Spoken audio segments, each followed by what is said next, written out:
Hello friends, welcome to my channel C Drive. இன்னைக்கு நம்ம சேனல்ல பார்க்க போற டாபிக் என்னன்னா லக்ஸரி கார்ஸ் ஏன் ரொம்ப குவைட்டா இருக்கு. ஸோ நீங்க சாதாரண ஒரு கார்ல டிராவல் பண்ணும்போது வெளியில இருக்கிற அந்த ஹாரன் சத்தம், பஸ் சத்தம், லாரி சத்தம், அப்புறம் அந்த காற்றோட சத்தம் எல்லாமே உங்களுக்கு உள்ள கேட்கும். ஆனா ஒரு லக்ஸரி கார்ல உட்கார்ந்த உடனே என்ன தோணும் தெரியுமா? வெளியில ஒரு உலகம் இருக்கா அப்படிங்கறதே உங்களுக்கு தோணும். அவ்வளவு அமைதியா இருக்கும். சில நேரம் இன்ஜின் ஆன்ல இருக்கா ஆஃப்ல இருக்கான்னு கூட தெரியாது. அப்படின்னா கேள்வி என்ன, லக்ஸரி கார்ஸ் மட்டும் எப்படி இவ்வளவு குவைட்டா இருக்கு? இது வெறும் அதிக விலை காரணமா, இல்ல இதுக்கு பின்னாடி பெரிய இன்ஜினியரிங் சீக்ரெட்ஸ் இருக்கா அப்படிங்கறத நம்ம இன்னைக்கு வீடியோல நம்ம பார்க்க போறோம். அப்புறமா கிட்டத்தட்ட உலகத்துல 300க்கும் மேற்பட்ட இந்த சவுண்ட் இன்சுலேஷன் பார்ட்ஸ் கார்ல பயன்படுத்துறாங்க. ஏன் தெரியுமா? அதையும் நான் இந்த வீடியோல நான் உங்களுக்கு சொல்றேன். ஸோ முதல் விஷயம், காருக்குள்ள சத்தம் எங்கிருந்து வருகிறது? முதல்ல காருக்குள்ள வரக்கூடிய சத்தம் என்னென்னு பார்ப்போம். முதல் விஷயம் engine noise, road and tyre noise, wind noise, நாலாவது டிராஃபிக் நாய்ஸ், அப்புறம் சஸ்பென்ஷன் வைப்ரேஷன். ஸோ இந்த 5 சத்தத்தையும் கட்டுப்படுத்தினா கார் குவைட்டா இருக்கும். லக்ஸரி கார் மேனுஃபேக்சரோட முழு கவனமும் இதுல தான் இருக்கும்.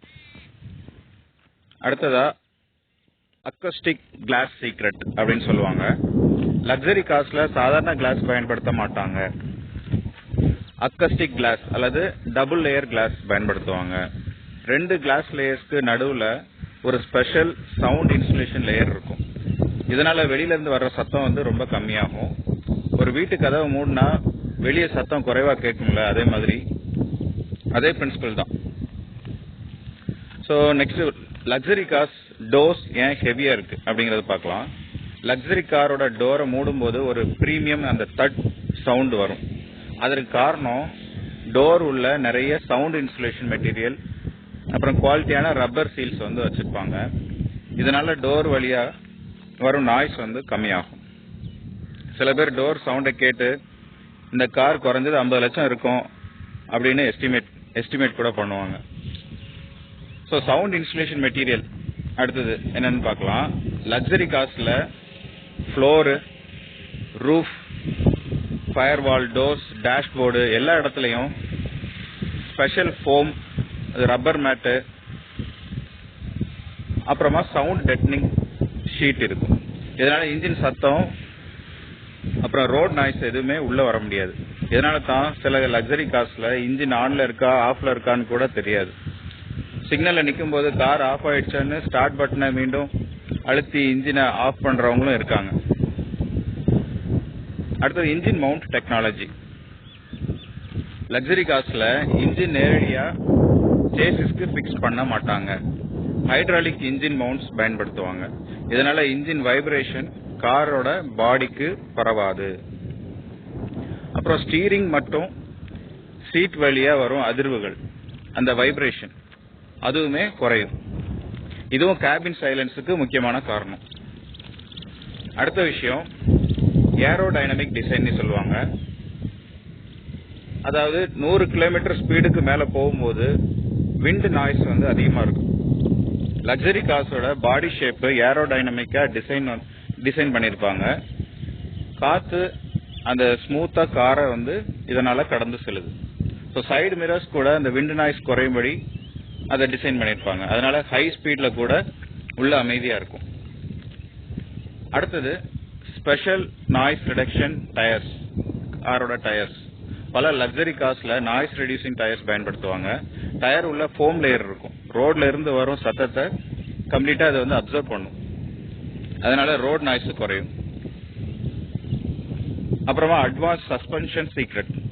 லக்ஸரி கார்ஸ்ல ஏர் சஸ்பென்ஷன் அல்லது அடாப்டிவ் சஸ்பென்ஷன் இருக்கும். ரோட்ல உள்ள இந்த குழி, மேடு, பள்ளம் அதுலலாம் அதை ஸ்மூத்தா அதை அப்சர்வ் பண்ணிக்கும். அதனால கார் உள்ள இருக்கிறவங்களுக்கு அந்த ரோடோட கண்டிஷன் அதிகமா தெரியாது. ஆக்டிவ் நாய்ஸ் கேன்சலேஷன் சொல்லுவாங்க. இந்த டெக்னாலஜி ரொம்ப இன்ட்ரெஸ்டிங்கானது. சில லக்ஸரி கார்ஸ்ல மைக்ரோஃபோன் இருக்கும். அது அன்வான்ட் சவுண்ட்ஸ் எல்லாம் டிடெக்ட் பண்ணும். அப்புறம் அது ஸ்பீக்கர்ஸ் மூலமா அதுக்கு எதிரான சவுண்ட் வேவை உருவாக்கும். இந்த ரெண்டு சவுண்ட் வேவ்ஸும் கேன்சல் ஆகும். இதுதான் ஆக்டிவ் நாய்ஸ் கேன்சலேஷன் சொல்லுவாங்க. ஹெட்ஃபோன்ஸ்ல இருக்கும் அந்த நாய்ஸ் கேன்சலேஷன் மாதிரி அது வந்து ஒர்க் அவுட் ஆகும். அடுத்தது எலக்ட்ரிக் கார்ஸ் இன்னும் ரொம்ப குவைட்டா இருக்கும். அது ஏன்? டெஸ்லா, பிஎம்டபிள்யூல ஐ சீரிஸ், மெர்சிடிஸ் EQ அது போல உள்ள அந்த எலக்ட்ரிக் கார்ஸ்லாம் இன்ஜின் கிடையாது. அதனால இன்ஜின் நாய்ஸ் கிட்டத்தட்ட 0.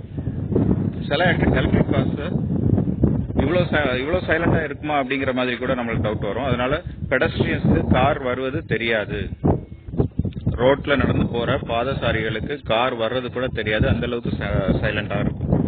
இதற்காக ஆர்டிபிஷியல் சவுண்ட் சிஸ்டம் அதை கூட பயன்படுத்துறாங்க. அடுத்தது ரோல்ஸ் ராய்ஸ் கேள்விப்பட்டிருப்பீங்க. ரோல்ஸ் ராய்ஸோட இன்ட்ரெஸ்டிங் ஃபேக்ட் என்னன்னு பார்க்கலாம். ரொம்ப அமைதியான கார்ல ரோல்ஸ் ராய்ஸும் ஒன்று. ஒரு மாடல்ல இன்ஜினியர்ஸ் எவ்வளவு சவுண்ட் இன்சுலேஷன் போட்டிருக்காங்க அப்படின்னா, கேபின்ல இருக்கிற அந்த கிளாக்கோட டிக்டாக் சவுண்டு கூட கேட்கக்கூடாது அப்படிங்கறதுனால அதோட கிளாக் மெக்கானிசமை கூட மாற்றி அமைச்சிருக்காங்க. ஸோ அவ்வளோக்குள்ள அதோட என்விரான்மெண்ட் ரொம்ப சைலண்டா இருக்கும். அடுத்தது ஃப்ரெண்ட்ஸ், வை சைலன்ஸ் ஃபீல்ஸ் பிரீமியம். ஒரு லக்ஸரி ஹோட்டல் ரூம் குவைட்டா இருந்தா பிரீமியம் ஃபீல் வரும். பிசினஸ் கிளாஸ் ஃபிளைட்டு குவைட்டா இருந்தா ஒரு பிரீமியம் ஃபீல் வரும். அதே மாதிரி தான் ஒரு கார் குவைட்டா இருந்தா லக்ஸரி ஃபீல் வரும். அதனால தான் கார் கம்பெனிஸ்லாம் சைலன்ஸுக்கு கோடிக்கணக்கில் ரிசர்ச் பண்றாங்க. லக்ஸரிங்கிறது வெறும் ஸ்பீடு மட்டும் இல்ல, லக்ஸரிங்கிறது கம்ஃபர்ட். கம்ஃபர்ட்டுக்கு மிக முக்கியமானது சைலன்ஸ். இதை புரிஞ்சுக்கோங்க. ஸோ அப்படின்னா லக்ஸரி கார்ஸ் குவைட்டா இருக்க என்னென்ன காரணம் அப்படிங்கறது இன்னொரு தடவை பார்க்கலாம். Acoustic glass, heavy insulated doors, sound deadening materials, அப்புறம் ஹைட்ராலிக் இன்ஜின் மவுண்ட், அப்புறம் aerodynamic design, noise reduction tyres, அடுத்தது advanced suspension, active noise cancellation, கடைசியா எலக்ட்ரிக் பவர் ட்ரெயின். ஸோ இது எல்லாமே சேர்ந்து தான் லக்ஸரி காரை ஒரு மூவிங் லிவிங் ரூமாவே மாத்துது. சரிங்களா? ஸோ இப்போ உங்ககிட்ட ஒரு கேள்வி, நீங்க கார் வாங்கும்போது எதை முக்கியம்னு நீங்க பாப்பீங்க? பவரா, மைலேஜா, சைலன்ஸா, கம்ஃபர்ட்டா? ஸோ இதை கீழே கமெண்ட்ல சொல்லுங்க. இந்த வீடியோ பிடிச்சிருந்தா லைக் பண்ணுங்க, உங்க ஃப்ரெண்ட்ஸுக்கு ஷேர் பண்ணுங்க, மறந்துடாம என் சேனலை சப்ஸ்கிரைப் பண்ணுங்க. மீண்டும் நான் அடுத்த ஒரு நல்ல வீடியோவில் நான் உங்களை சந்திக்கிறேன். டில் தென் பை.